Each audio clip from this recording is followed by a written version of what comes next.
Hello students, नमस्कार। स्वागत है आपका अपने स्टडी चैनल इजी मैथ्स में।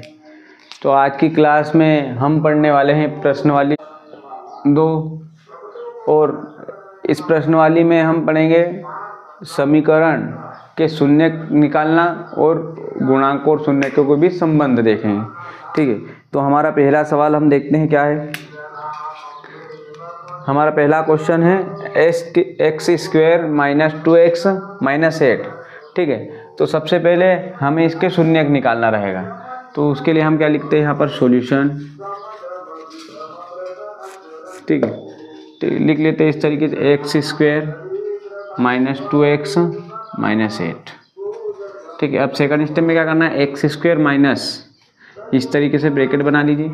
अब 2 को ऐसी संख्याओं में हमें डिवाइड करना है कि जिनका जोड़ने या घटाने पर 2 आए और गुणनफल करने पर 8 आए। ठीक है, तो हम ऐसी संख्या देखते हैं कि जिनको घटाने पर 2 आए और गुणा करने पर 8 आए। तो ऐसी कौन सी 2 संख्या हो सकती है। 3 और 2 कभी ले तो 3 दूनी 6 होगा और योगफल 5 होगा। यह संख्या हमारे काम की नहीं है। फिर हम देखते हैं 4 और 2। ठीक है, 4 और 2 को यदि हम घटाते हैं तो 2 आता है और गुणा करने पर 8 आता है। तो ये 2 संख्या हमारी काम की, तो हम कौन सी संख्या लेंगे, 4 और 2। ठीक है, तो यहाँ पर लिख लेते हैं। अब 2 को हम कैसे लिखेंगे, 4 माइनस 2। ठीक है, ये 2 को हमने तोड़ लिया 2 संख्या में, 4 माइनस 2 करेंगे तो 2 आएगा। ठीक है, अब 1 से जैसे का तैसा माइनस 8 बराबर 0। ठीक है, अब सेकंड स्टेप देखते हैं। एक्स स्क्वायर माइनस 4 का मल्टीप्लाई x से कितना हो जाएगा, 4x। ठीक है, अभी इस ब्रैकेट के बाहर है माइनस का चिन्ह, तो इसका माइनस के साथ मल्टीप्लाई होगा तो क्या हो जाएगा, प्लस का हो जाएगा। ठीक है, यहाँ पर इन समीकरण सॉल्यूशन में सबसे बड़ा ध्यान हमें चिन्हों का रखना है कि कहाँ पे माइनस आ रहा, कहाँ पे प्लस। कभी एक भी चिन्ह आपसे गलत होता है तो आपका पूरा सवाल गलत हो जाएगा। तो चिन्ह को हम बड़े ध्यान से देखना है। तो माइनस माइनस मल्टीप्लाई प्लस हो जाएगा और 2 का x के साथ क्या होगा, 2x माइनस 8। ठीक है, अब थर्ड स्टेप में हम क्या करते हैं, कॉमन लेते हैं। तो यहाँ पर इन दोनों पदों में क्या कॉमन है, x कॉमन है, तो यहाँ से हम x कॉमन लेंगे तो कितना बचेगा अंदर, x माइनस 4। ठीक है, अब प्लस 2, यहाँ से हम क्या कॉमन ले सकते हैं, 2x और 8 में से हम यहाँ से कॉमन लेंगे 2। यहाँ से हम कॉमन 2 ले सकते हैं क्योंकि ये 4 है, क्या है, इसको क्या लिख सकते हैं हम, 4 गुणित 2। ठीक है, मतलब 8 क्या है, 4 गुणित 2 है। तो यहाँ से हम 2 कॉमन लेंगे, तो 2 कॉमन लेंगे तो अंदर क्या बचेगा, अंदर x बचेगा और माइनस 2 तो बाहर चलेगा, अंदर क्या बचेगा, 4। तो x माइनस 4 बराबर 0। ठीक है, अब अगली स्टेप में तो क्या लिखेंगे, x प्लस 2, फिर और क्या बचेगा, x माइनस 4 बराबर 0। ठीक है, मतलब ये दो संख्याएं हमारी आई है, x प्लस 2 और x माइनस 4 बराबर 0। इन दोनों ब्रैकेट से कभी आप गुणनफल करके देखोगे तो यही समीकरण वापस आएगा। ठीक है, अब हम देखते हैं शून्यक। तो लिख लेते हैं हम, ऊपर लिख लेता हूं यहाँ पर, दिए गए समीकरण के शून्यक अल्फा बराबर क्या हो जाएगा हमारा, x प्लस 2 बराबर 0। तो x का मान क्या आ जाएगा, यहाँ से x माइनस का एक मान आ जाएगा, x माइनस 2। ठीक है, अब बीटा बराबर क्या आएगा, बीटा बराबर क्या होगा, x माइनस 4 बराबर 0। तो x का मान यहाँ से क्या आ जाएगा, 4। ये हमारे बीटा का मान हो गया। ठीक है, अब हमको क्या करना है, शून्यकों के बीच संबंध निकालना है, मतलब शून्यकों का योगफल और शून्यकों का गुणनफल ज्ञात करना है। तो यहाँ पर मैं लिख देता हूँ शून्यकों का योगफल, शून्यकों का योगफल क्या है हमारा, शून्यकों का योगफल क्या होता है, अल्फा प्लस बीटा। ठीक है, बराबर माइनस b बटे a। ठीक है, तो अल्फा की वैल्यू हमारे पास क्या है, कहाँ गया, ये रहा, अल्फा की वैल्यू -2, बीटा की वैल्यू 4 है। तो अल्फा और बीटा का मान क्या आ रहा हमारा, 4 में से 2 गया तो 2। ठीक है, अब इधर देख लेते, कभी -b बटे गुणांकों से लेके कभी हम करें तो गुणांकों में b का मान क्या है हमारा, -2 है। मतलब ये जो मान हमारा यहाँ पर 1 है माना कि, तो a का मान है, ये हमारा b का मान है और c का मान है। ठीक है, तो यहाँ से हमारा b का मान क्या आ रहा है, b का मान क्या है -2 है और -1 फॉर्मूले का, तो यहाँ पर क्या आ जाएगा -2 बटे a का मान क्या है 1 है, तो कितना आ रहा है इससे भी हमारा 2। तो इस तरीके से यह सिद्ध हुआ कि जो गुणांकों और शून्यकों भी संबंध होता है योगफल का, वो हमने यहाँ सिद्ध कर लिया। ठीक है, अब हम देखते हैं शून्यकों का गुणनफल। तो यहाँ से इसको मैं मिटा देता हूँ, आप एक बार स्क्रीनशॉट ले लीजिए इसका।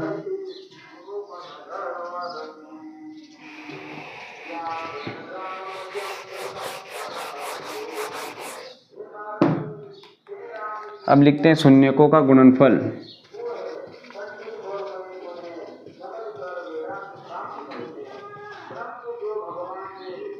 शून्य का गुणनफल हमारा क्या होता है अल्फा इंटू बीटा। तो अल्फा का मान हमारा क्या है -2 है, गुणित बीटा का मान क्या है 4 है, तो क्या आएगा -8। ठीक है, ये हो रहा हमारा अल्फा और बीटा का मान। कभी यहाँ से हम निकाले -c/a फार्मूले से, तो क्या आएगा c/a होता है अपना शून्यकों का गुणनफल, यहाँ से -8 और 1 का है। इस तरीके से यहाँ से भी हमारा शून्यकों का गुणनफल -8 आता है। ठीक है, ये हुआ हमारा पहला क्वेश्चन।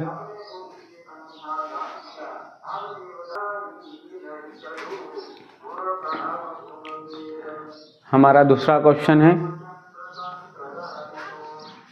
4s² - 4s + 1। इस समीकरण के हमें शून्य ज्ञात करना है। तो अब हम लिख लेते हैं सॉल्यूशन। ठीक है, ये हमारा सॉल्यूशन। ठीक है, अब हम पहले स्टेप में क्या करते हैं, पहले तो समीकरण लिख लेते हैं, इसको 0 के बराबर -4s + 1 = 0।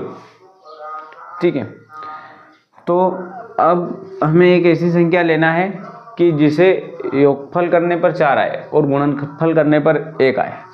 तो ऐसी संख्या कोई सी हो सकती है क्या? तो ऐसी कोई संख्या नहीं। तो इसको हम क्या कर लेंगे, पहले 4 से भाग करेंगे। समीकरण में 4 से क्यों भाग कर रहे हैं कि यह यहाँ जाके 1 बन जाएगा, यहाँ पे 1/4, तो उसको हम तोड़ पाएंगे 2 भागों में। समीकरण में 4 का भाग देने पर,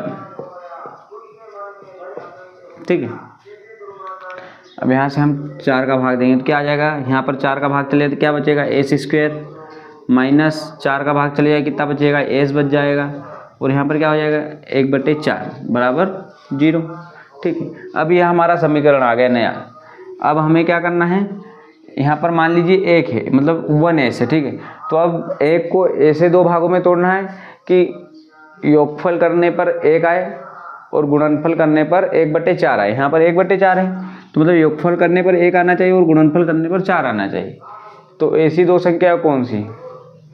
तो हमारी मेरे हिसाब से 1/2 और 1/2 ऐसी 2 संख्या है जिन्हें हम जोड़ेंगे तो 1 आएगा और गुणा करेंगे तो 1/4 आएगा। देख लीजिए 1/2 और 1/2 को जोड़ने पर क्या आता है हमारा 2/2 मतलब 1। ठीक है, और इनका गुणनफल करते हैं तो क्या आता है 1/2 गुणित 1/2 बराबर 1/4। तो इस तरीके से ये 2 संख्या हमारे काम की है।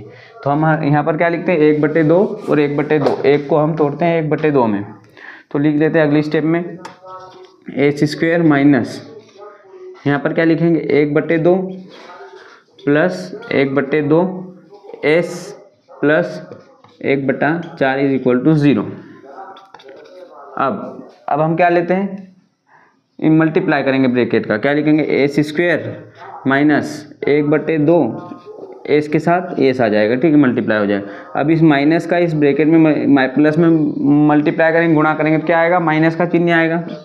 ठीक है, उसके बाद 1/2 का s के साथ मल्टीप्लाई क्या आ जाएगा 1/2 s प्लस 1/4 = 0। ठीक है, अब हम अगली स्टेप में देखते हैं। अब यहाँ से हमें क्या कॉमन लेना है, तो यहाँ पे क्या कॉमन लेंगे, s कॉमन लेंगे।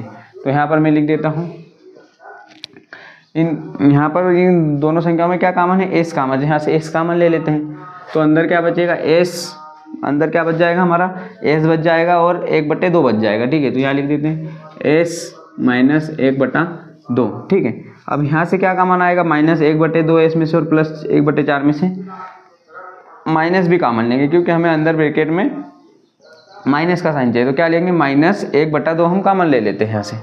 तो -1/2 कॉमन लेंगे तो क्या बच जाएगा यहाँ से एस बचेगा, और 1/4 को किन दो भागों में हम तोड़ पाते हैं 1/2 और 1/2, ठीक है 1/2 और 1/2 का मल्टीप्लाई एक बार, तो 1/2 एक बाहर हो जाएगा तो बचेगा क्या 1/2, तो यहाँ पर अंदर क्या बचेगा एस माइनस 1/2, मतलब हमने माइनस चिन्ह भी कॉमन लिया है यहाँ से, तो यहाँ पे माइनस आ गया। अब हमारे दो शून्य कौन कौन से हो जाएंगे यहाँ पर एस माइनस 1/2 और एक क्या हो जाएगा एस माइनस 1/2 बराबर 0, ठीक है। तो अब हमारे अल्फ़ा का मान क्या आएगा एस माइनस 1/2 बराबर 0, तो एस बराबर 1/2, मतलब इधर ये माइनस का इधर जाके प्लस का हो जाएगा, तो ये हमारा अल्फ़ा का मान आ गया, ठीक है। अब बीटा का मान कैसे निकालेंगे, बीटा का मान ये शून्य होगा तो कैसे आएगा एस 1/2 बराबर 0, तो यहाँ पर भी अल्फ़ा बीटा का भी मान क्या आ रहा 1/2, तो इस तरीके से अल्फ़ा प्लस बी बराबर बीटा बराबर 1/2, मतलब अल्फ़ा और बीटा का मान यहाँ पर समान है। अब हम देखते हैं शून्यकों का योगफल और शून्यकों गुणनफल। अब इसका एक बार स्क्रीनशॉट ले लीजिए, ठीक है। अब यहाँ पर हम लिखते इसको मिटा देता हूँ,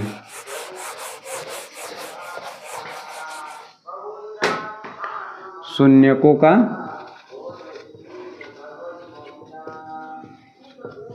योगफल क्या होता है हमारा शून्यकों का योगफल अल्फ़ा प्लस बीटा। अल्फ़ा का मान क्या है हमारा 1/2, ठीक है, और बीटा का मान क्या है 1/2, तो 1/2 क्या आ जाएगा 1, तो हमारा अल्फ़ा प्लस बीटा का मान क्या आ रहा है 1/2, ठीक है। अब शून्यकों का गुणनफल, शून्यकों का गुणनफल, शून्यकों के गुणनफल का हमारा सूत्र क्या है अल्फ़ा इंटू बीटा। अल्फ़ा का मान हमारा क्या आ रहा है 1/2, ठीक है, और बीटा के भी मान हमारा क्या है 1/2, तो ये हमारा मान क्या हो जाएगा अल्फ़ा इंटू बीटा का मान 1/4, तो ये हमारा आंसर हुआ। आप इसको नोट कर लीजिए, ठीक है, लिख लीजिए इसको आप।